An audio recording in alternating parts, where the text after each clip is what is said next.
먼저 인사드리겠습니다. 저는 오늘 그 충북학 포럼을 충청북도 새마을회와 공동 주최하는 충북학 연구소에서 일하고 있는 최병철이라고 합니다.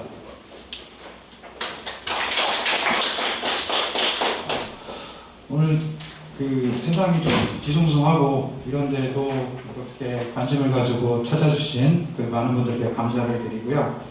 먼저 행사 전에 저희가 진행하는 충북학 포럼에 대한 간단한 좀 설명을 드리도록 하겠습니다. 저희가 개최하는 충북학 포럼은 저희가 충북학 연구 사업이라는 사업을 진행하고 있습니다. 그 일환으로 매년 2회 정도씩 진행을 하고 있습니다. 올해 2020년은 1차로 6월 달에 6.25와 관련해서 한국전쟁 70년 충북의 기억과 의미라는 주제로 1차 포럼을 진행을 했고요. 오늘 포럼은 새마을운동 50년 충북의 기억이라고 하는 주제로 개최를 하게 됩니다. 오늘 이 포럼은 이제 저희가 단독으로 준비를 하고 있었는데 마침 충청북도 새마을회에서 도와주시고 저희가 공동 주최로 진행을 하게 됩니다.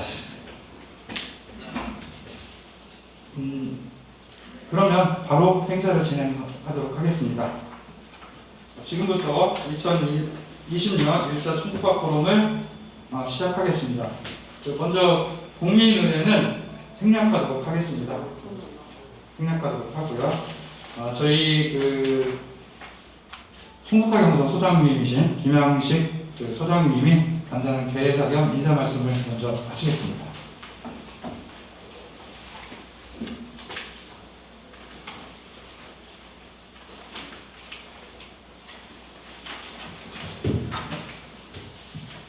예, 이번 포럼을 충북학 연구소를 맡고 있는 김양식입니다.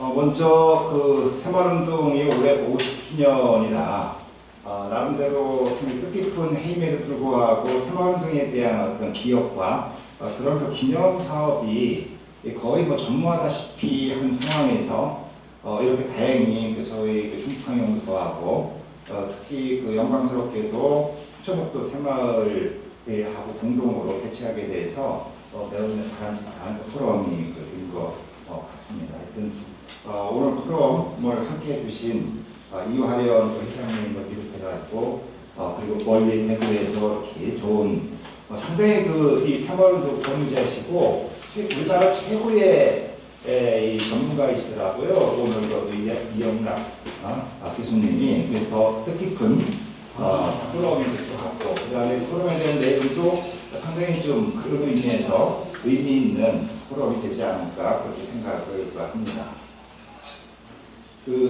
제가 나름대로 저희 충북 지역에 대한 새마을운동 관련 자료를 틈틈이 조사를 했었는데 의외로 체계적인 자료 정리가 안 돼 있고 점점 시간이 지나면서 새마을운동에 대한 기억이 흐려지는 그런 양상을 보였던 것 같거든요. 그런 의미에서 새마을운동 50주년을 맞이한 올해에 이와 같은 충북학 포럼을 하게 돼서 더 뜻깊은 것 같습니다.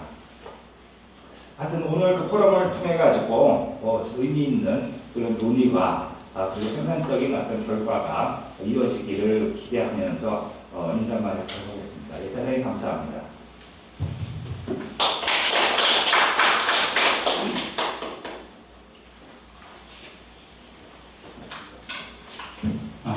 네, 다음은 오늘 포럼을 공동 주최를 해주시는 충청북도 새마을회 이화련 회장님의 축사가 있겠습니다.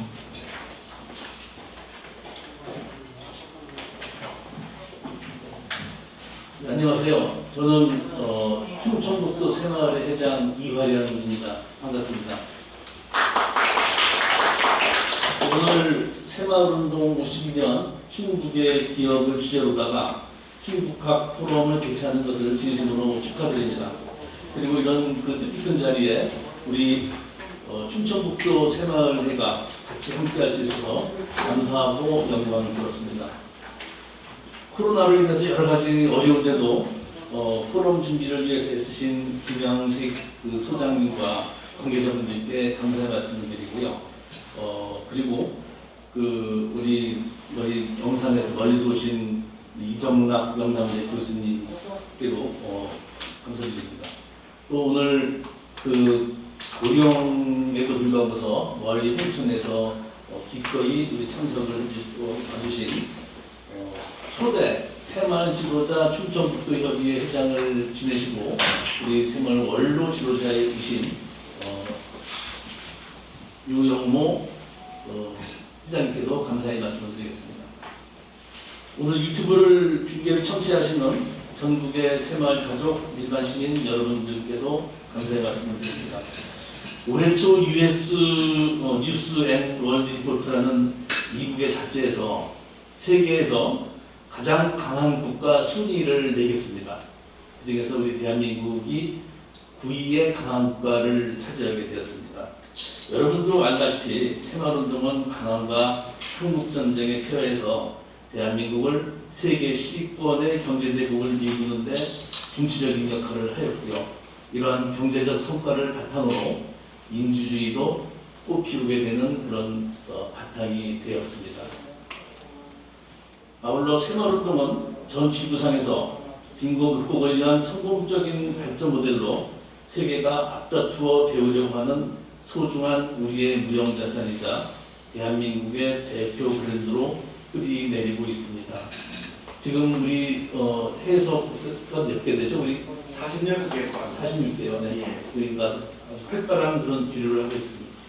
올해가 새마을운동 50주년입니다. 지난 50년을 성찰하고 50년을 바라보는 중요한 시기입니다. 새마을운동은 앞으로 50년을 내다보면서 생명사회로의 대전환을 꿈꾸고 있습니다. 최근 들어서 미세먼지와 미세 플라스틱이 우리의 생명을 위협하고 유례없는 폭염과 열대야로 우리가 고통을 받고 있습니다. 플라스틱과 비닐 쓰레기가 땅과 바다를 오염시키고 있고요. 하늘과 땅, 바다와 강이 죽어가고 있습니다. 우리는 기후 위기, 생명의 위기의 시대를 살고 있습니다. 이런 지구에서 우리의 자손은 더 이상 살 수 없으며 인류의 대절멸이 곧 닥치게 될 것입니다. 새마을운동은 지구 생명을 살리는 운동에 앞장서려고 하고 있습니다. 70년대 우리의 가장 절실한 문제인 극심한 가난을 극복하는데 새마을운동이 앞장서듯이 현재의 가장 절실한 문제는 기후와 생명의 위기이기 때문입니다. 여러분들의 많은 관심과 참여를 부탁드리겠습니다. 오늘 토론을 단순히 지나간 날에 대한 기억만 되짚기보다는 공과 가를 엄밀히 살펴보고 의미를 찾음과 동시에 현재의 새마을운동도 알아보고 앞으로의 방향을 설정하는 데 도움이 되는 계기가 되었으면 하기를 희망합니다. 다시 한번 오늘 토론에 참석해 주신 네 분과 발제자, 토론 참여자, 유튜브 시청자, 그리고 우리 새마을 가족들 모두에게 감사드리고요. 건강하고 행복하시기를 바라겠습니다. 감사합니다.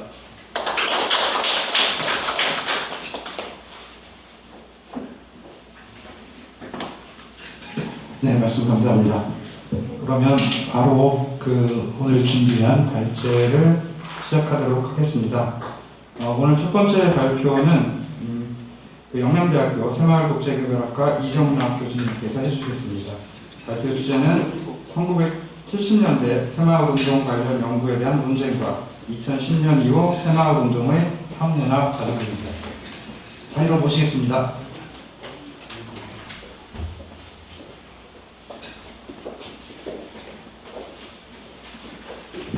네, 안녕하십니까. 영남대학교에서 새마을국제개발학과 겸임교수로 있는 이정락입니다. 반갑습니다. 실례가 안 된다면 제가 마스크를 좀 벗고 강의를 하고 싶은데 어떻게 허락해 주시겠습니까? 예, 감사합니다.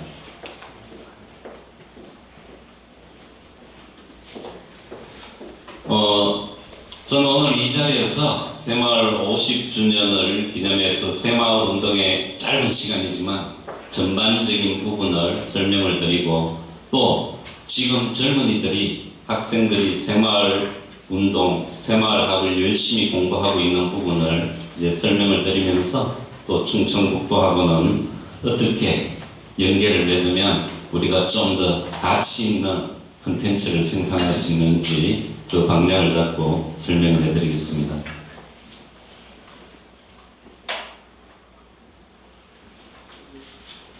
저는 공부하는 학자의 입장에서 이렇게 생각합니다. 모든 공부나 이론은 현실에 두 발을 딛고 있을 때 강한 힘이 생긴다. 그렇기 때문에 새마을운동은 실천학문입니다. 실천학문이기 때문에 오늘 이 자리에 참석해 주신 새마을 지도자, 그리고 부녀의 회원, 그리고 새마을 중앙의 모든 분들께 감사를 드립니다. 왜 그런가 하면 저희들이 독창적인 학문으로 새마을 개발론을 만들었는 그 토대를 형성했기 때문입니다. 제가 이제 설명에 앞서 잠시 보여드릴 게 있습니다.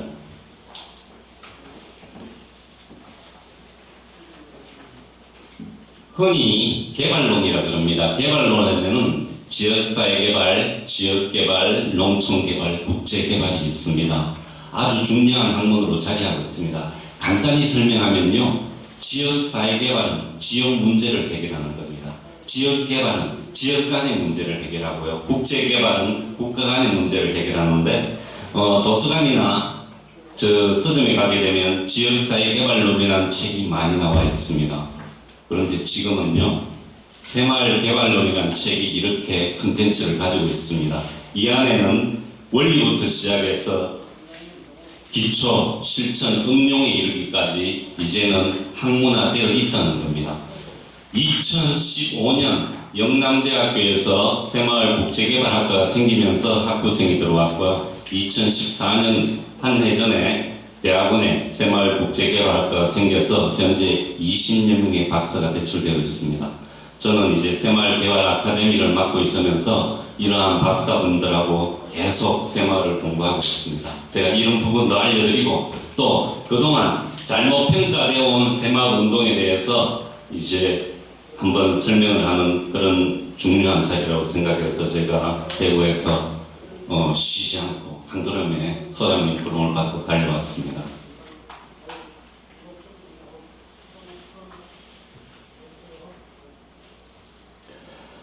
발제 논문은 자료로 나와 있기 때문에 오늘은 발제 논문에 대해서 간략한 부분만 설명을 드리겠습니다. 이 부분입니다. 이제 새마을 운동에 관한 많은 논쟁들이 있었는데 그 논쟁들을 다 모아보니까 이러한 부분들이 있더라. 또 보니까 잘못된 부분이 있더라. 이 부분을 이제 논증하는 부분이고요. 그리고 이제 먼저 새마을 50주년을 맞이해서 제가 새마을 운동에 대해서 짧은 시간이지만 제가 한번 설명을 드려보겠습니다.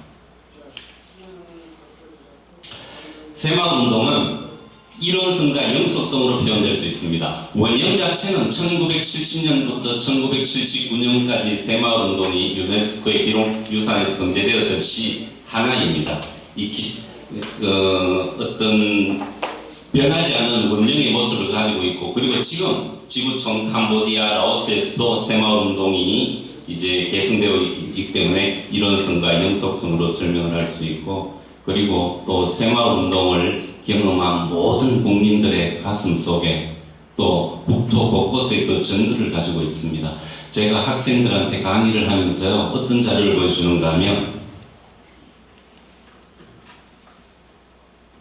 이 자료가 보니까 마침 충북 보은군 마르면 소여의 1위 마을 회의록입니다. 제가 이거 경매로 입수를 했습니다. 입수를 해가지고 학생들한테 가르쳐 줍니다. 자, 마을 회의록에 참석했던 모든 주민들이 서명을 했다. 그죠? 사업을 결정을 했다. 그리고 여기에 사업 공사 전, 공사 후 사진을 찍어가지고 이런 기록들이 있습니다. 이런 기록들이 있기 때문에 새마을운동은 이제 국도 곳곳에 이러한 정보를 가지고 있고, 저는 우리 후배들하고 박사 선생님들하고 이런 정보를 모아서 이론을 만들고 이 이론을 통해서 어떻게 현 시점에서 실천할 수 있는지 많은 고민을 하고 있습니다. 자, 이건 두말할 나위에 없는 평가입니다. 새마을운동을 경험한 모든 국민들은 지금 이 국민들이 새마을을 경험한 세대가 이제 줄어들고 있지 않습니까?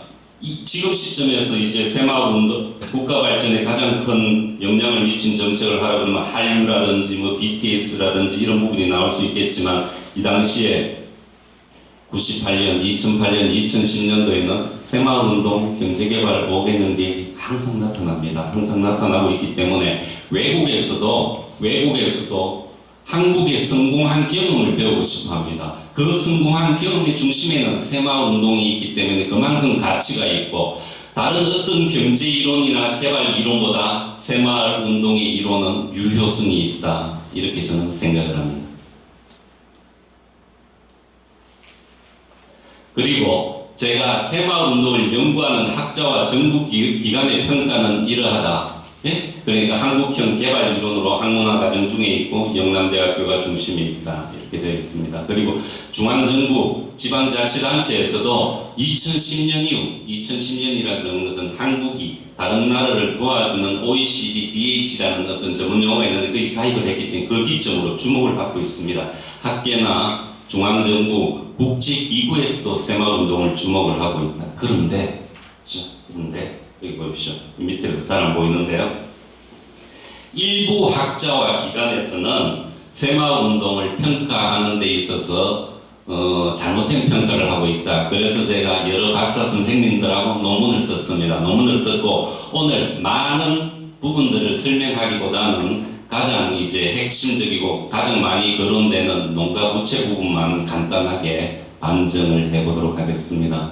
근데 저희들은 공부하는 학자 입장에서 이렇게 설명을 합니다. 새마을운동 1970년대 잘살기 운동이었고 80년, 90년, 2000년 국민정신운동 그 다음에 2010년은 글로벌 새마을운동으로 이제 진화했다, 발전을 했다 이렇게 평가를 합니다. 그러니까 1970년대 딱 끊겨 있는 게 아니라 지금도 몇 명이 그죠?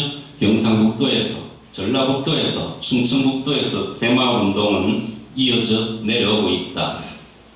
여기 보십시오. 이론의 변화도 제가 아까 설명을 드렸듯이 지역사회개발에서 지역개발에서 사회복지에서 국제개발에서 새마을학으로 넘어오는 단계로 나와 있습니다. 그리고 사업 내용의 변화도 뭐 이 부분은 설명 안 해도 아시겠지만 새마을 ODA 사업으로까지 진화를 하였습니다. 제가 이 부분만 잠깐 설명을 드리겠습니다. 우리나라 공적개발 원조 예산이 올해가 3조 4천억이었고요. 작년이 3조 2천억이었습니다. 엄청난 금액이죠. 이 금액은 간단하게 설명하면 잘 사는 나라, 선진국이 개발도상국을 도와줘야 될 의무와 책무를 가진 예산입니다. 예산인데 외국에서는 어떻게 우리나라를 도와줄 때 한국이 1960년, 70년, 80년 고도로 성장했던 그 경험을 가르쳐 달라고 합니다. 그러면 그 중심에는 경제개발계획, 국토종합개발계획, 새마을운동이 있습니다. 그러니까 여기에 접목을 시켰는 게 새마을 공적개발 원조 사업입니다. 지금 경상북도나 대구시 이쪽에서는 아주 강력히 추진을 하고 있는데 가장 아쉬운 거는요. 광역자치단체, 충청북도나 예를 들어서요, 전라북도나 그 다음에 기초자치단체, 시군구에서는 아예 관심을 안 가지고 있습니다. 관심을 안 가지고 있기 때문에 제가 이 자리에서 새마을운동을 국제화하고 세계화하는 데 있어서 우리 중앙정부에서 책정된 예산을 가지고도 충분히 활용을 할 수 있다. 그렇다 그러면 청장년의 실업도 해소되고 또 지역의 특성도 살릴 수 있고 젊은이들이 해외에 진출할 수 있고 기업도 해외에 진출할 수 있는 좋은 기회가 될 수 있기 때문에 제가 이 부분을 빨간색으로 강조를 했습니다.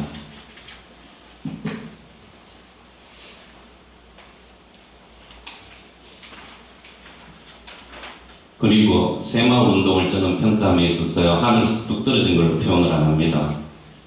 그 이전에 해방 이후 농지개혁이 있었고 그 다음에 미군정 하에 지역사회개발 운동이 있었고 그 다음에 1960년대 농특사업이 있었기 때문에 그 토대가 있었다. 그렇기 때문에 이렇게 이론적으로 되어 있다. 이 사진을 한번 보십시오. 저도 이 사진을 학생들한테 가르칠 때마다 전율을 느낍니다. 한번 보십시오. 1976년 경북 고령군 쌍림면 새마을회관 준공입니다. 2013년 새마을회관 건립 사업입니다. 보십시오. 형태도 비슷합니다.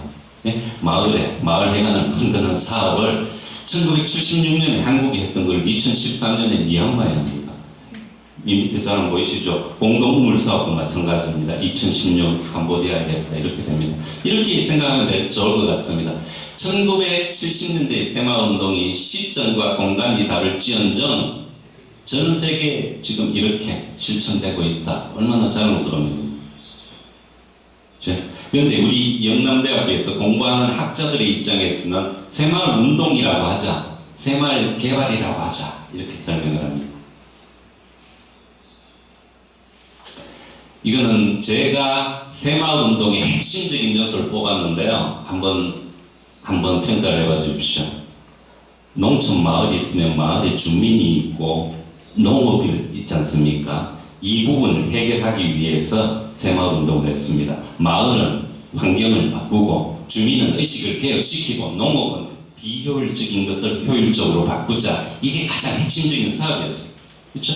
그리고 정부 입장에서는 국가에서는 경제개발 5개년제 국토종합개발계획에서 새마을운동을 녹여내고 그 다음에 공무원들은 인적인 역량을 지원합니다. 아까 여기에도 보시게 되면 배수를 넣는데 공무원이 내려와서 간단한 설계를 해줍니다. 그 다음에 재정적인 지원을 한다. 근데 여기 매개 역할을 합니다. 국가 지도자는 국가 공무원, 국민들하고 매개 역할을 합니다. 박정희 대통령이 10년 연설을 하면서 작년에 새마을 사업은 어떠했고 올해는 이렇게 한다, 잘 살 수 있다 이렇게 한다는 거죠. 그리고 공무원들은 어떻게 됩니까? 국가, 중앙정부, 지방정부 사이 그리고 마을 이장님들하고 그 연계 노력을 했다는 거죠. 그리고 새마을 단어는 빠졌는데요. 새마을 지도자분들이 엄청난 노력을 했습니다. 마을과 정부 간에 어떤 조정 역할을 충분히 했다는 거죠. 그 다음에 교육, 새마을 교육도 무시할 수 없는 새마을의 가장 핵심적인 요소. 그래서 저는 이 9가지 요소를 가장 핵심적인 요소로 평가를 합니다. 그런데 이렇게 이야기하는 분들이 있죠. 새마을운동은 국가가 주도했다, 주민이 주도했다. 절대 아닙니다. 모든 마을 새마을 사업은 주민들이 주도했고 마을총회의 기록이 나와 있습니다. 국가가 주도한 사업. 제가 실제로 이 기록들을 설명을 합니다. 학생들한테. 새마을운동의 마을 조림 사업이라든지 사방 사업이라든지 이런 경우에는 중앙정부, 지방정부에서 주도를 했습니다. 그렇기 때문에 정부가 주도했다, 주민이 주도했다 이렇게 싸울 문제는 아니라는 거죠. 왜? 새마을운동의 가장 핵심적인 마을 환경을 개선하고 주민의 의식을 변화시키고 그 다음에 농업을 생산을 향상시키는 모든 부분들은 주민 주도하에 마을총회에서 의결되어서 결정이 되었다. 이게 핵심적인 부분입니다. 그렇기 때문에 지역사회개발이나 지역개발하고는 차별화된 논리를 가진다. 이렇게 됩니다. 지역사회개발은 지도자를 중앙에서 훈련시켜서 파견을 합니다. 파견을 하고 새마을 지도자는 마을에서 무조건 선출을 합니다. 남녀 동수로 선출을 했습니다. 여러분 여기 아까 여기 이 자료를 보시게 되면 얼마나 체계적이었냐면요.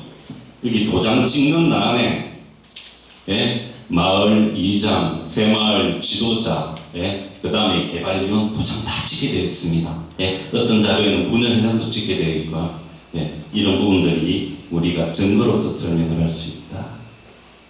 그러면 각 요소의 역할에 따라 새마을운동의 성과가 결정된다. 이거는 충분히 아시겠죠? 새마을 지도자가 역할을 많이 하는 경우는 어떤 경우입니까? 마을 안길을 넓히는데 땅을 희살해야 되지 않습니까? 주민을 설득해야 되죠? 어느 역할이 크냐에 따라서 사업의 성패도 결정되고 성과도 결정된다. 이거는 제가 이제 충청북도에 오늘 초대를 받고 제가 고민을 했습니다. 충청북도를 2000년, 제가 이 전공이 텍스트 분석입니다. 텍스트 분석이라 그러는 것은 모든 글을 넣어서 과학적으로 설명한다. 이렇게 이해를 하시면 될 것 같아요. 2000년부터 2020년까지 새마을운동하고 충청북도 신문기사를 검색하니까 215건이 나오는데요. 그러면 새마을운동이 어떤 형태로 지금 이루어지고 있다. 물론 신문기사로 이해하기는 힘들지만 계획적인 부분이 나와 있습니다. 충청북도가 가장 큰 파일을 가지고 있고 그 다음에 청주시, 청원군, 제천시 이렇게 되어 있습니다. 나머지 뭐 시군구에서는 조금 소극적이라 할 수 있겠죠. 그 다음에 사업 내용도 나와 있습니다. 주로 새마을 지도자 대회, 그 다음에 이제 여기 보면 장학사업이 여기 있을 건데요. 네, 새마을 장학생 이런 중심을 이루어줬고 그 중심에는 새마을 지도자, 중앙회 회장님, 마을 지도자 이렇게 되어 됐습니다. 운영 회장님도 계시고요. 자, 그럼 요 시기를 한번 보십시오. 시기를 요 파란 그래프 기사수가 많았던 때입니다. 기사수가 많았던 때가 있고 적었던 때도 있습니다. 아이러니한 거는 노무현 정부 때 기사가 많았고 지금 최근 또 조금 늘어나는 추세에 있습니다. 추세에 있기 때문에 제가 이 자리에서 한번 말씀드리고 싶은 부분은 새마을운동 이렇게 충청북도를 키워드로 분석을 하니까 마을 주민, 회원 위주보다는 어떤 조직체 위주로 이루어지고 있기 때문에 이런 부분이 조금은 개선돼야 될 것 같다. 그리고 향후에 우리가 그동안 익혀왔던 그런 사업보다는 좀 더 눈을 더 넓혀서 중앙정부의 지원도 받고 또 외국에 알리고 이런 부분도 했으면 좋겠다. 이게 제 생각입니다. 그러면 현 시점에서 새마을운동이 왜 중요한가? 이건 어려운 부분이니까요. 아까 이야기했다시피 빈곤 퇴치 모델로 국제사회에서도 주목을 받고 있고 그리고 새마을 사업을 통해서 아까 말했듯이 새마을 ODA 못 사는 나라 개발도상국을 도와주는 사업이 가능하기 때문에 청장년층의 해외 봉사 및 젊은이들의 취업과도 연계가 될 수 있고 그리고 기업이 외국에 진출하는 데도 도움이 될 수 있습니다. 영남대학교에서 CJ하고 새마을 사업을 할 때 어떤 사업을 했는가 하면 제 짧은 기억인데요. CJ는 농산물을 많이 생산하지 않습니까? 아시아 쪽에 고추를 생산하는 부분을 새마을하고 같이 들어갔습니다. 같이 들어가니까 기업이 단독으로 들어갈 때보다 그쪽 나라에서 정부에서 지원을 하니까 상당 부분 도움을 받았다고 그럽니다. 도움을 받았다 그러기 때문에 이런 부분도 충청북도하고 연계해서 할 부분은 상당히 많다고 생각을 합니다. 이제 발제 논문인데요. 이 발제 논문도 간략하게 설명을 드리면 논문 하나하고 교재를 제가 요 두 개를 녹여냈습니다. 녹여냈고 제가 간단하게 설명을 드릴게요. 간단하게 쉽게. 자, 이제까지 제가 2001년부터 2020년까지 새마을운동 관련된 논문을 살펴보니까 616편이 나옵니다. 많죠. 아주 많은 겁니다. 그런데 여기 보게 되면 인문학, 사회과학 쪽으로 치중이 되어 있고 자연과학이나 이쪽으로는 논문의 개수가 많지 않습니다. 그렇기 때문에 우리 IT라든지 공학이라든지 왜 그런가 하면요. 마을에 다리를 놓고 하천을 하고 하는데 이제 건설이나 설계 이런 부분이 충분히 들어갈 수 있지 않습니까? 그리고 우리가 지금 버섯도 재배하고 70년대 농작물보다 많은 어떤 변화를 가져가는 부분들이 있기 때문에 자연과학 부분도 좀 필요하다 이렇게 됩니다. 되고 그리고 어디 예산이 확대됨으로 인해서 이쪽 부분 영역도 확산이 되고 있다. 그런데 아까 이 앞에 논문 중에서요. 부정적이고 비판적인 논문들도 상당수 있습니다. 한 20여 편이 되는데 그 논문을 제가 분석을 해봤습니다. 제대로 비판을 했는지. 그런데 어떤 부분이 꼭 따라오는가 하면요. 박정희 대통령하고 꼭 따라옵니다. 새마을운동이. 그러니까 박정희 대통령을 비판하는 사람은 새마을운동도 비판하고 경제개발 5개년 계획도 비판하고 정책을 다 비판을 합니다. 비판을 하기 때문에 그 연장선상에서 이제 연구들이 이루어졌기 때문에 많은 오류가 발견되었습니다. 예를 들어서 이겁니다. 박정희 대통령의 새마을운동은 1970년부터 79년인데 새마을운동을 비판하는 학자는 1970년, 80년, 90년 같이 묶어서 비판하면서 박정희 대통령이 정치 이용했다, 대중을 동원했다 이렇게 합니다. 자, 그걸 제가 간단하게 하나하나 설명을 이 자리에서 해드리겠습니다. 저는 이 자리가 정말로 반갑습니다. 왜 그런가 하면요. 학교의 학생들한테 제한된 지역에서 제한된 연령층에서 전달하는 것은 한계가 있습니다. 왜 그런가 하면 그 학생들은 이 전공을 하더라도 취업하고 모든 게 머리에 들어있기 때문에 실제로 이런 부분을 이야기해줘도 현실을 안 와닿습니다. 새마을 경험을 안 했기 때문에. 그런데 여기에 다 거의 다 새마을을 경험한 분들이 계시기 때문에 저는 이 자리가 정말로 좋습니다. 자, 보십시오. 이렇게 되어 있습니다. 농민이 있고, 농촌이 있고, 농민이 있고, 농업이 있다. 이 부분에서 이제 비판이 이루어졌습니다. 비판이 이루어졌는데, 보십시오. 됐는데, 자, 핵심적인 뭐, 강제적 대중동원을 했다. 그죠? 이념적인 측면에. 사회적인 측면에 초가지가 질궁을 왜 없앴느냐. 전통가옥인데, 그리고 그 마을 장성 토속 신앙을 왜 없앴느냐. 뭐 이런 내용들입니다. 그리고 경제적인 측면에는 농가 부채가 급증을 했다. 이게 가장 핵심적이고 가장 많이 나오는 부분입니다. 강제적 대중동원은 제가 앞서 설명을 했죠. 사업의 형태가 뭐냐에 따라서 결정이 됩니다. 1970년대 새마을운동을 경험한 분 기억을 해보십시오. 자, 처음에 박정희 대통령이 할 때는 자기 집에 있는 환경 개선부터 부뚜막부터 그죠. 그러면서 마을 넓혀가고 그 다음에 마을과 마을 간, 그 다음에 국가 도로변에 이런 부분까지 했습니다. 근데 단계가 높아질수록 이제 뭐라 그럽니까, 주민들의 참여가 높기 때문에 이런 부분은 사업의 형태에 따라서 결정이 되어야 될 자율성, 해결성 이런 부분입니다. 제가 또 이 자리에서 한 번 더 말씀드리고 싶은 거는요, 박정희 대통령에 대한 연구도 제 전공입니다. 제 전공이라 그러는 것은 제가 박정희 대통령 신년 연설문을 책으로 만드는데 1000페이지가 됩니다. 다 읽었습니다. 예? 다 읽고 나면 저는 이렇게 이야기를 하고 싶어요. 새마을운동을 비판하고 박정희 대통령을 비판하는 학자나 정치인들이 있다 그러면 얼마만큼 공부를 하고 비판을 하는지 모르겠습니다. 예? 제대로 박정희 대통령이 신년 연설문만 읽었다 그러면 그렇게 그런 주장을 하지 않을 건데 그런 생각이 듭니다. 제가 새마을운동을 공부하면서 자연스럽게 제가 여기도 자료를 가지고 왔는데요. 1974년 박정희 대통령이 새마을 이론을 정립하기 위해서 유수의 개발학자들을 청와대에 초청해서 만났습니다. 하늘에서 뚝 떨어지는 이론들이 아니에요, 이게. 그렇기 때문에 이 깊이 들어가면 그만큼 치밀하게 되어 있어요. 보십시오. 이념적인 측면, 사회적인 측면, 경제적인 측면이 다 포함되어 됐다는 거죠. 그렇죠? 됐고, 자, 그러면 제가 뭐 유심 부분도 제가 이야기할 부분이 많은데 오늘은 그런 자리가 아니기 때문에 패스를 하고요. 자, 이념적인 부분 한번 보십시오. 이념적인 부분. 이 부분은 뭔가 하면요, 앞서 이런 학자들도 있었지만 이런 학자들이 더 강한 주류로 남아 있다는 겁니다.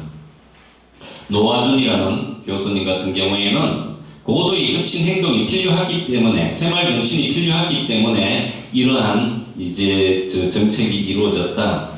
이렇게 되어 있습니다. 그 다음에 마을과 마을, 전북도를 통해서 주민의 참여도 결정된 아까 공중동원의 논리죠. 그 다음에 이 사회적 자본도 지금 학자들을 통해서 많이 거론되고 있습니다.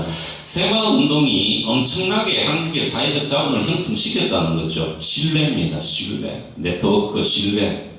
믿고 사업을 한다는 거죠. 새마을 지도자를 믿고 마을 주민을 믿고, 이 자산 자체는 우리 한국민이 1970년, 80년대를 성장시킨 가장 역동적인 부분이라고 생각합니다. 국가를 믿고 국가 지도자를 믿고 따랐다는 거죠. 그게 이제 사회적 자본의 이제 형성되었던 이 연구도 지금 활발히 이루어지고 있습니다. 사회적 자본을 형성하려고 하면 항상 지도자가 희생을 해야 됩니다. 제가 말하는 그 사실이지 않습니까? 예. 그 다음에 새마을 운동의 정신과 이데올로기는 뭐 이렇게 되어 있다. 이 부분도 제가 어떻게 설명을 하는가 하면요, 할 수 있다 해서 하면 된다로 이전이 되는 과정은 엄청난 겁니다. 보십시오. 할 수 있다. 하니까 된다는 거. 할 수 있다. 하면 된다. 그죠? 이게 계속 순환하게 되면 내재화됩니다. 이제 겁이 없어진다 그럽니까? 그죠? 모든 사업을 하는 데 있어서 어떻게 마을 주민들이 그 큰 교량을 건설해서 하고 지금 생각하면 엄청난 일들을 그렇게 해왔다는 겁니다. 예.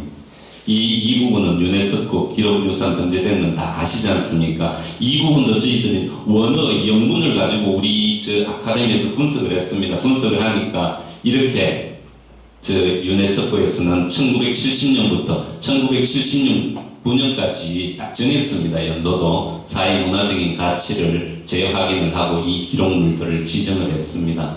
이제 세계적인 가치가 있다는 거죠. 세계적인 가치. 그 컨텐츠는 공동체 문화, 민주화, 개문, 농촌, 현대화, 영농가학화, 여성지위 향상, 빈곤 대치, 공적 민가, 시간이 많지 않지만 제 여성 지위 향상 하나 예를 들어볼까요? 제가 준비 중인 논문이 뭐가 있는가 하면요. 주택 개량 사업이 있습니다. 주택 개량 사업이 주택만 개량시킨 줄 아십니까? 부엌을 예전에는 황토부회가 낳게 했습니다. 근데 주택 개량 사업은 중앙에 위치하게 하고 방을 다 연결을 시키고 높이를 높여 나와버렸어요. 여성의 지위가 자연적으로 상승이 됩니다. 사랑채를 없애버리고. 예? 그렇게 주택 개량 사업을 통해서 보이지 않지만 구조적으로는 여건이 신장되고 이제 양성평등이라는 용어를 많이 씁니다. 거기에도 많은 기여를 했다. 그런데 이게요, 예? 주택 개량 사업이 나아가면 마을 구조 개선 사업하고도 연관이 됩니다. 옛날에는요, 옛날이 아니죠. 1970년대 새마을운동을 하면서 공동마을 창구, 공동비료장 있었습니다. 지금 이야기하면 공유경제의 개념입니다. 예? 지금 그렇게 될 수는 없겠죠. 너무나 어떤 자기 중심의 사고를 하는 그런 이제 사람들이 많기 때문에 이제 그런 농촌 구조 개선하고도 연구해볼 연구가 가치가 있고 마을회관 있지 않습니까? 이 진짜 멋진 부분인데요. 대구 광역시에도 마을회관이 존재합니다. 그 당시 새마을운동을 하면서 한번 생각해 보십시오. 전 세계 마을회관이라는 이 존재 자체가 이렇게 남아서 역동적으로 마을을 발전시키는 사례가 있는지. 네, 제가 농가부채 부분만 간략하게 설명을 하고 제가 마치도록 하겠습니다. 자, 경제적인 측면입니다. 이게 새마을운동을 비판한 학자는 새마을운동이 농가부채 증가시켰다. 그러니까 새마을운동을 폐마시키는 거죠. 그 다음에 농가소득은 10배 정도의 부채는 이렇게 증가했다. 이거는요, 어떤 학자들이 이야기하는가 하면 경제학을 모르는 학자들이 이야기합니다. 여러분, 부채는 자산하고 같이 평가를 해야 됩니다. 무슨 얘기인지 아시겠습니까? 1억을 가진 사람이 5천만 원의 부채를 가지는 거하고 10억을 가진 사람이 5억을 부채를 가지는 거하고는 비율은 같다는 거죠. 이 비율을 보십시오. 비율. 1980년대까지 부채 대비 자산이 2.5%고 한국에서 부채 비율이 10% 미만이면 양호하다, 20% 이상이면 위험하다. 이게 어디까지 갑니까? 예? 10% 이상 되는 데가 1990년 후반부터 2000년대 들어가면서 이렇게 됩니다. 그리고 또 농가 부채도 농가 부채의 내용을 봐야 됩니다. 저 당시에 보게 되면 농기계, 트랙터를 산다든지 이런 부분들이 많았고 특히 농촌에 계시는 주민들이 학자금 대출이 많았습니다. 농가 부채의 내용도 살펴보는 게 중요한데 그런 맥락도 없이 박정희 대통령을 비판하고 싶으니까 이렇게 해서 박정희 대통령의 정책은 실패다 이렇게 연결을 시킨다는 거죠. 그런데 수많은 시간이 흐르면서 이런 부분들이 반론이 제기되지 않았습니다. 그런데 이제 논문으로 내고 이런 부분을 확대를 하고 재생산을 할 겁니다. 재생산을 하기 때문에 그동안 농가부채 이런 부분은 이야기 들으면 참 공부하는 학자 입장에서 그죠? 답답한 부분들입니다. 예, 이런 부분들입니다. 자, 기준면적 설정도 오래되어 있고 그리고 이제 그 이후 시기 포함하는 편향성이 대표되어 있기 때문에 이렇게 되어 있고 그리고 이제 사회적인 부분은 우리가 유네스코 세계 기록 유산에 등재된 걸로 모든 게 끝이 납니다. 끝이 나기 때문에 이제 이 부분은 간략하게 제가 설명을 마치도록 하고 제가 이 자리에서 이제 꼭 이제 충청북도에 왔으니까 이제 전하고 싶은 말만 하고 마무리를 하겠습니다. 새마을운동은 실용성과 실천성을 가진 학문이기 때문에 지금 이 시간에도 유효합니다. 유효하고 실제로 제가 공부를 하고 가르치고 있습니다. 가르치고 있고 영남대학교에서는 세계 유수의 나라의 젊은이들이 와서 새마을운동을 배우고 있습니다. 배우고 있기 때문에 저는 이 자리에 나와 오신 새마을중앙회 그리고 새마을 지도자분들에게 진짜 감사하게 생각합니다. 왜? 학문적인 토대를 만들어줬기 때문에 먼 훗날 시간이 흘러서 10년, 20년 지나서 그죠? 지역사회 개발론, 지역 개발론을 배우는 게 아니라 새마을 개발론을 통해서 개발 다음은 발전의 단계입니다. 경제적인 부분을 넘어서 환경까지 나아간다는 거죠. 그렇게 된다 그러면 이 새마을운동은 그 영속성을 가지고 끝까지 이제 우리 가슴에 남아있을 겁니다. 그렇기 때문에 충청북도에서 새마을 자료 이제 제가 발제 김 소장님이 이제 저를 위해서 발제하신 분도 제가 자세히 살펴봤습니다. 새마을 운동에 대해서 너무나도 정확하게 인식을 하고 계십니다. 이 자료를 빨리 모아야 됩니다. 모아야 된다 그러는 것은 저는 이렇습니다. 세계사 연구를 통해서 분여회, 마을 주민들 이야기를 듣고 거기에서 이론을 만들어내고 실천할 수 있는 부분을 뽑아내는 것이 중요하다. 그렇게 되어 있습니다. 그렇게 되어 있기 때문에 자 이런 부분들은 현대적 관점에서 공적개발 원조 3조 4천억이나 되는 예산을 지방자치단체는 주체로 규정이 되어 있습니다. 되어 있음에도 불구하고 그렇게 하지 않고 있기 때문에 이 부분은 저희들이 도와드릴 수도 있고 같이 호흡할 수도 있는 부분이기 때문에 오늘 이 자리를 빌어서 새마을운동이 또 다른 발전 방향을 모색한다 그러면 지구촌의 빈곤을 해결할 수 있는 자금은 공적개발 원조의 자금으로 인력은 지금 새마을을 경험한 세대 그리고 젊은 층을 해외에 내보내면서 하면 많은 콘텐츠를 생산할 수 있다. 이렇게 이야기를 하고 마치도록 하겠습니다. 감사합니다.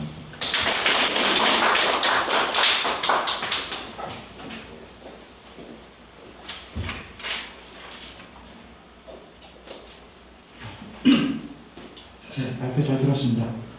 시간도 많이 초과를 안 해주셨고요. 발표 감사드립니다.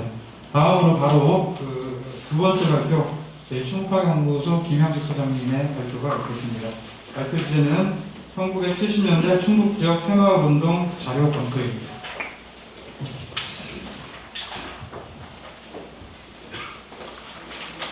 네, 두 번째 발제를 맡은 김양식입니다. 저도 발제 동안 마스크를 벗고 있습니다. 어제 수원에 가가지고 오늘 일체 마스크 못 빼가지고 하루 종일 마스크 쓰고 발표 토론했더니 이게 제대로 안 되더라고요. 의사 전달이. 그래서 발표할 때만큼은 마스크를 벗고 이제는 살 것 같습니다. 죄송한데 여러분들은 마스크 쓰게 해가지고 저만 편하게 마스크 벗었습니다. 제가 이 새마을운동에 대한 발표가 제 인생에서 두 번째입니다. 첫 번째 새마을 발표는 1979년 박정희 대통령이 서거한 직후에 그때 대학교 1학년 때인데 그 대학교 1학년 때 그 자체 발표회에서 새마을운동에 대한 발표를 했었거든요. 그때 제 발표 내용은 새마을운동은 아주 나쁜 운동이었다. 선배들이 준 자료 정리해가지고 그렇게 발표했다가 한 복학한 형이 진짜로 그렇게 생각하느냐고 그래가지고 제가 얼굴이 빨개져서 실은 아닌데요. 제 10대 때 경험한 중고등학교 때 경험한 새마을운동은 되게 좋은 건데 자료를 보니까 나쁘다고만 쓰여 있어가지고 그래서 자료만 정리해서 발표를 했다 해가지고 아주 곤욕을 치른 기억이 납니다. 그러다가 40년이 지나서 이 자리에서 제가 두 번째 새마을운동에 관한 발표를 가게 될 줄은 꿈에도 생각지를 못했습니다. 그때 저 개인적으로는 저 10대 때 새마을운동 70년대를 이제 보내가지고 저희 시골 마을이 새마을운동을 거치면서 어떤 변화를 거쳤고 그때 마을 주민들이 어떤 움직임을 보였으며 그걸 아주 잘 알죠. 특히 저희 아버지가 그 당시에 늘 이장을 맡으셔가지고 저희 사랑방에서 수많은 회의가 열리고 해가지고 누구보다도 새마을운동의 어떤 현장에서 직접적인 경험을 한 세대인데 그래서 제가 충북학 연구소를 맡은 그 이후부터 틈틈이 지역 사료를 이제 조사를 하면서 물론 새마을운동 관련 자료의 목적을 조사한 적은 없습니다. 근데 이제 우리 도내에 있는 여러 기록물을 조사하는 과정에서 새마을운동 관련 자료 조사를 했었고 또 2014년도에 국사편찬위원회의 요청을 받아가지고 그동안 국사편찬위원회에서 조사했던 새마을운동 관련 자료를 정리할 계기가 있었습니다. 오늘 발표한 내용도 그때 이제 정리한 내용을 이제 수정 보완을 한 내용입니다. 그래서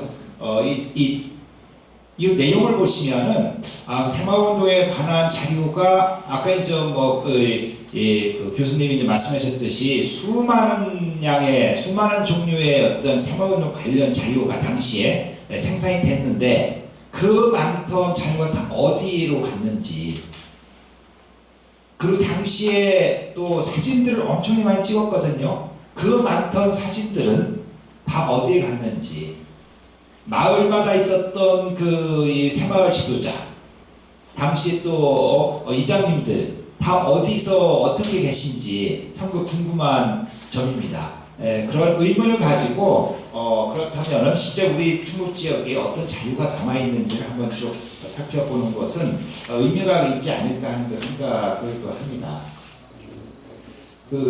하여튼 모든 마을에서 새마을운동이 있었다고 해도 이제 과언이 아닌데, 실제 참여 마을과 참여 인원, 사업 건수를 보면은 1970년대 새마을운동의 절정이 이룬 것은 제가 고등학교 2학년 때인 78년도가 가장 많은 횟수를 보이고 있습니다. 그 다음에 새마을운동 내용은 아마 새마을운동을 경험했던 60년대 이전에 태어나신 분들은, 70년대 이전에 태어나신 분들은 여기서 얘기하는 이런 사업들이 어떤 내용인지 쉽게 짐작을 하실 수가 있을 겁니다. 그야말로 자고 일어나면 마을 변해 있죠. 자고 일어나면은 마을에 꽃길이 조성이 돼 있고, 어디 갔다 오면은 새로운 건물이 지어졌던 70년대의 실상이었습니다. 당시 새마을 지도자들을 보면은 내가 수정한 파일을 한번 내. 어디다? 됐어. 보면은 이 새마을 지도자가 12,000명, 12만 명, 총 12만 명이었는데 충북은 한 6,000명 정도였습니다.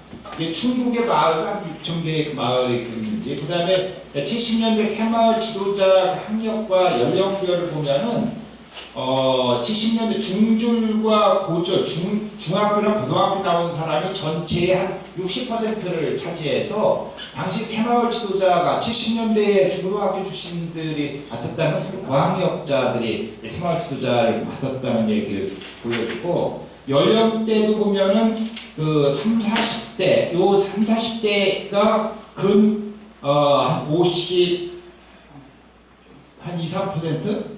에서 한 40 전후 젊은 마을 이 젊은이들이 새마을 지도자를 맡았다는 것을 우리가 엿볼 수가 있습니다. 구체적으로 새마을 지도자들이 소장한 자료가 뭐가 있을까? 그래서 지금까지 조사했던 내용을 찾아보니까 이 하사용이라는 사람이 오송 출신인데, 저는 만나보진 않았지만은 이분 기록을 통해서 봤을 때 엄청나게 유명했던 새마을 지도자였던 것 같아요. 석초장님 기억이 납니다. 알고 계십니까? 지금 생존에 계십니까? 예, 생존을 계시고요. 네, 생존을 계시고. 반드시 구술 체력을 해야겠네요. 네, 이미 해놓은 것도 있습니다. 해놓은 것도 있어요. 예. 이분이 가지고 있었던 기록물은 아마 새마을 중앙에 아마 보관이 돼 있는 걸로 알고 있습니다. 그래서 특히 이분은 이 1963년에 비닐하우스 재배를 시도했다는 점, 당연히 오송 지역이죠. 그래서 이게 고수도 사업이 돼가지고 어떤 새로운 농가 소득을 주도해 나가는 그런. 그래서 농촌에서 비닐하우스 농법을 보급시킨 1세대 최초입니다. 네, 최초라고 평가를 할 만한 그런 인물이죠. 그래서 71년부터 80년까지 무려 3,000번이나 전국을 다니면서 새마을 교육을 하셨던 분으로 아주 유명하신 분이더라고요. 지금 어디 생존해 계십니까? 지금 오창 근처에 살고 계십니다. 오송. 예. 언제 한번 만나봐야겠네요. 그래서 이분이 이런 어떤 예금 통장이라든가 또는 새마을교육 출간부라든가 이런 뭐 다양한 어떤 자료를 가지고 있어가지고 당시 그 새마을운동이 어떻게 전개가 됐고 새마을 지도자들이 어떤 교육을 담당했는가를 소상히 알 수가 있는 것 같습니다. 두 번째 그 새마을 지도자는 그 임대순인데 이분은 제가 직접 찾아 뵙고 인터뷰를 했던 인물입니다. 그리고 이분이 가지고 있는 그 자료 제가 직접 그 확인을 했던 그 분입니다. 이분이 이제 옥천 동이면에 이제 그 사시는데 이분은 그 한국전쟁 이후에 그 이 고향으로 돌아와가지고 벼농사하고 포도농사를 이제 병행을 했죠. 그래서 이 옥천과 그 영동이 우리가 포도농사 그 원조다라고 이제 웃기는데 옥천의 그 포도농사를 보급시킨 그 장군입니다.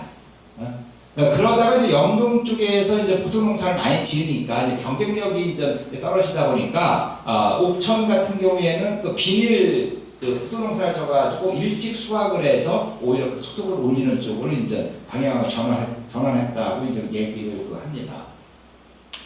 그래서 이제 그 이 포도 농사를 져가지고 그 마을과 인근의 어떤 고수득 사업으로 이제 전개를 했던 모양입니다. 그래서 이분이 이제 가지고 있었던 그 자료를 그 직접 제가 보니까 그 각종 수유종, 뭐 새마을운동과 관련한 각종 수유종이 있었고, 그 다음에 표창장이 있었습니다. 그리고 연연초 생산대의 어떤 우수산이라든가, 그래서 이분이 이제 이 포도농사뿐만 아니라 그 담배 농사를 해가지고 상당히 고소득을 올렸습니다.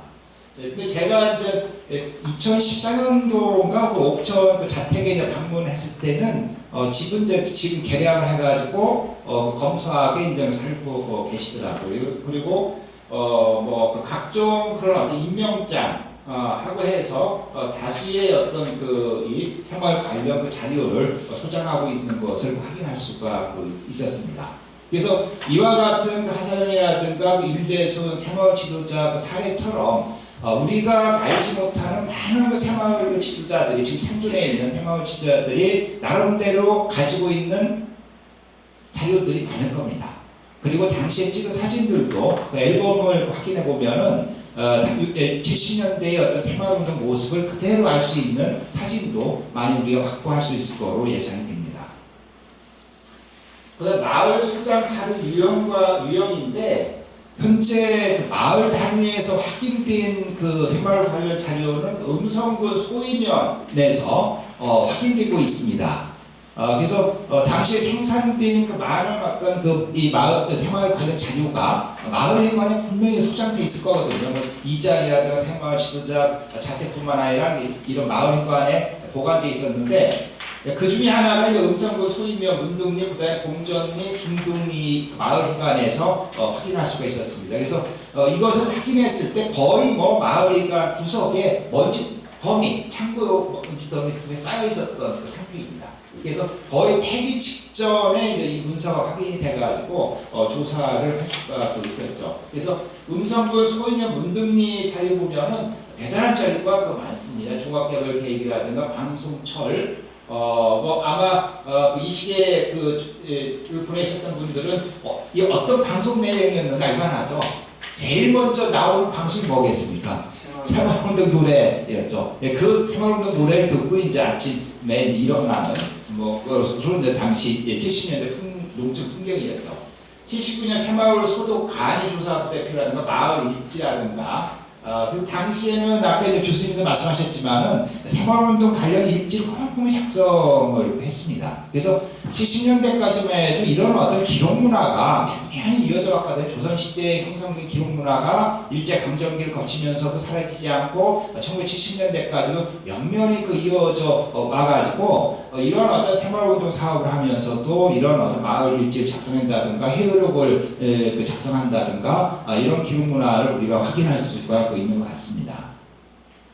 그 다음에 이런 다른 지역 사례입니다. 뭐 제주 함덕이라든가 화순 도장이라든가 그래서 이런 다른 마을 사례를 통해서 알 수 있듯이 많은 마을이 아마 마을회관을 리모델링 했을 겁니다. 이 과정에서 기존 마을회관에 있었던 그 자료들이 거의 폐기됐을 확률이 높은데 아직도 남아있는 마을 회관 속에는 새마을 관련 자료가 아마 어디 먼지 더미 속에 남아있을 확률이 꽤 높습니다.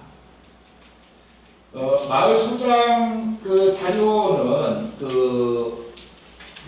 원장간 마을은 제가 직접 이 원장간 마을을 가서 확인을 했던 마을입니다. 아주 진천 읍내 상당히 전원적인 마을이죠. 마을이 시골에 있는 마을치고는 상당히 전원적인 마을이고 상당히 깨끗한 그런 어떤 약간 그야말로 전원적인 그런 마을 풍광을 지니고 있는 겁니다. 그래서 이 원장간 마을 같은 경우는 이미 1962년도에 지역사회 개발 시범 지역으로 선정됐던 마을입니다. 우리 충북 지역에서 가장 앞선 새마을운동 마을이었다라고 해도 과언이 아닙니다. 그리고 65년에는 농기업 선도부라고 이제 선정이 됐을 정도로 당시 60년대 후반에 충북 지역의 어떤 그 새마을운동을 그런 용어를 사용하진 않았지만은 농촌 지역 개발을 선도했던 그런 마을 중에 이제 하나였다라고 할 수가 있습니다. 그리고 우리가 얘기하는 그 새마을운동은 72년부터 이제 본격적으로 이제 추진돼 나갔습니다. 그래서 이 마을에서 확인할 수 있는 그 새마을환경 자료들은 72년에 생산된 새마을운동 추진 현황, 현황 자료입니다. 72년도 이런 내용들이 구체적으로 이제 담겨져 있죠. 그 다음에 이제 가구조사부. 이건 어떤 의미에서 여러 새마을운동을 따라가지고 당시 그 농촌의 마을 실태를 아주 깨뜨려 볼 수 있는 좋은 자료이고, 또는 마을 운영 기록부에서 이 마을을 어떻게 운영했는가도 알 수 있는, 그래서 단순한 어떤 회계장부라든가 이런 것보다도 이런 가구조사부나 새마을운동 운영 기록부 같은 경우에는 어떤 자료적 가치가 상당히 높은 그 자료라고 볼 수가 있겠습니다. 그래서 이 가구조사표를 가지고 분석을 해보니까 이 원장간 마을 72년도 인구 구성하고 8년이 지난 80년의 인구 구성의 비율이 이런 차이가 있습니다. 그래서 이 젊은 층은 급격히 인구가 줄어듭니다. 급격히 인구가 줄어들어요. 반면에 그 60세 이상은 많이 늘어납니다. 그 인구 이동을 우리가 엮을 수가 있죠. 그래서 전체적으로 보면은 72년 원장간 마을 그 인구는 426명인데 8년이 지난 80년에는 283명, 한 140명이 줄어들었어요. 대단한 인구 감소죠. 그래서 이 부분을 우리가 어떻게 해석할 것인가 부분이죠. 그야말로 원장간 마을은 다른 어느 마을보다도 선도적인 새마을인데 왜 이렇게 그 인구가 줄어들었는가? 이 새마을운동에 뭐가 문제가 있는가? 그래서 새마을운동을 부정적으로 비판적으로 보는 사람은 이런 걸 근거로 해가지고 봐라, 새마을운동 결과 이렇게 인구는 사람 떠나지 않았느냐? 소득이 없는 거 아니냐? 이런 어떤 비판적인 근거 자료도 쓰일 수 있는 그 내용이죠. 그래서 제가 보기에는 당시 그 박정희 정권의 어떤 그 개발 그 방식성과 새마을운동은 약간 분리시켜서 우리가 평가를 할 부분이 있지 않나 하는 생각을 해봤습니다.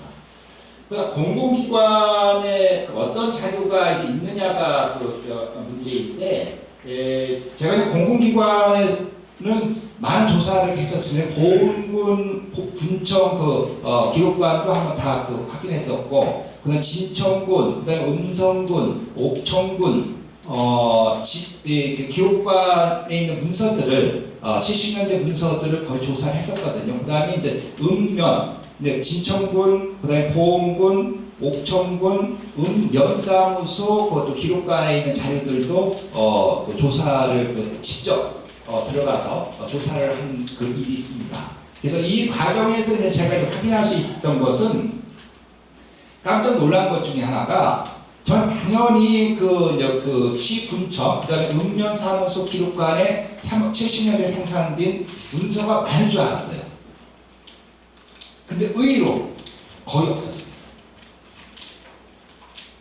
80년대 이후 자료는 많은데 80년 이전 자료는 뭐 생활운동뿐만 아니라 다른 자료들도 상대적으로 많지를 않습니다. 그리고 지역 간 편차도 상당히 심하고요. 그래서 진천읍 사무소에서 제가 확인한 것은 새마을 시설동 관리 카드 요 하나 정도. 그다음 음성읍사무소에서는 72년도 도시 새마을 사업 계획서 또는 79년도 새마을운동 지침, 새마을 시설 관리 대장 뭐 요 정도입니다.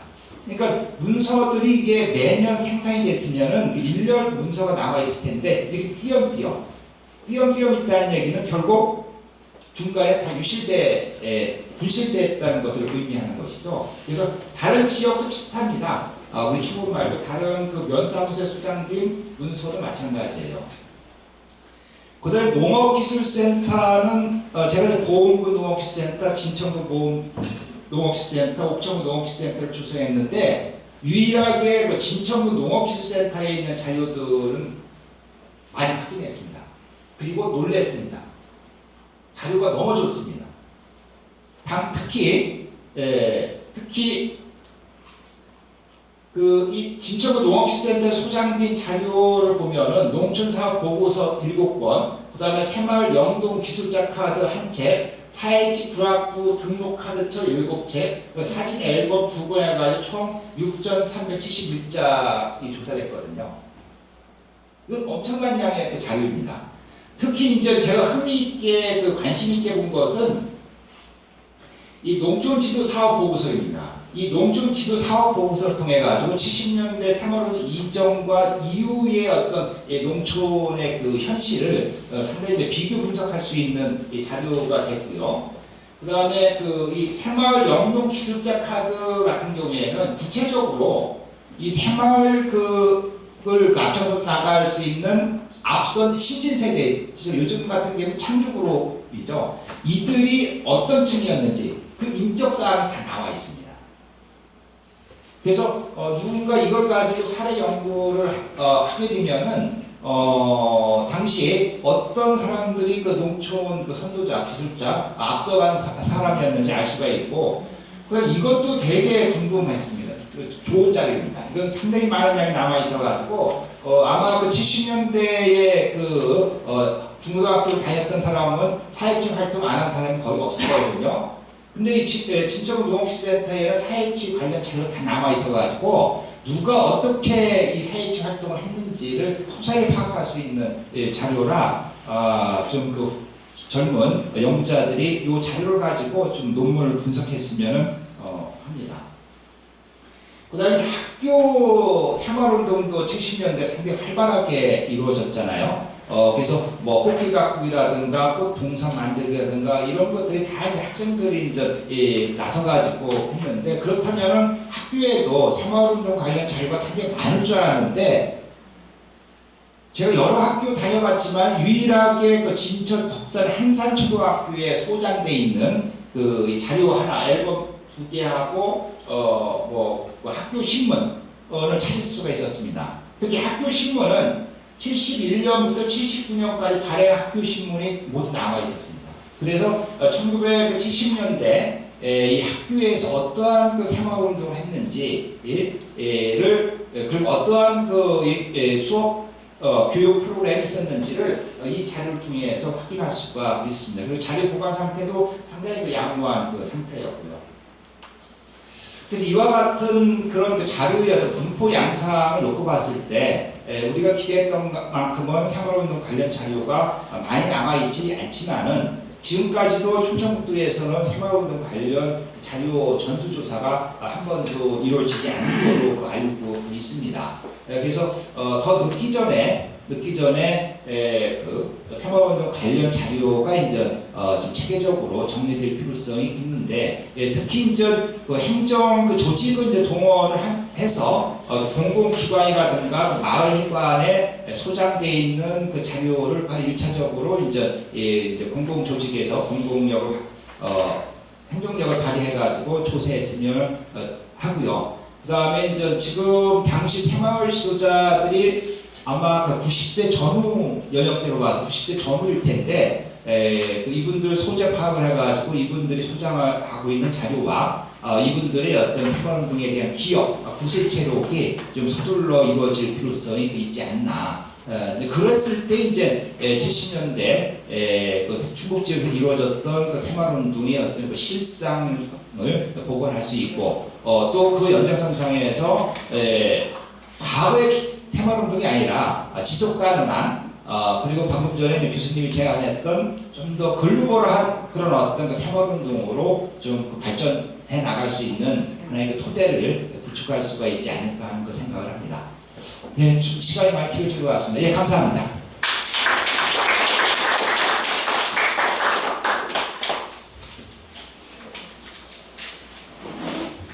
네, 발표 감사합니다. 이것으로 그 1부 시간을 마치도록 하고요. 10분 동안 휴식 취한 다음에 2부 그 토론 겸 대담회를 진행하도록 하겠습니다. 현재 시각이 4시 4분이니까요. 4시 14분에 시작하도록 하겠습니다.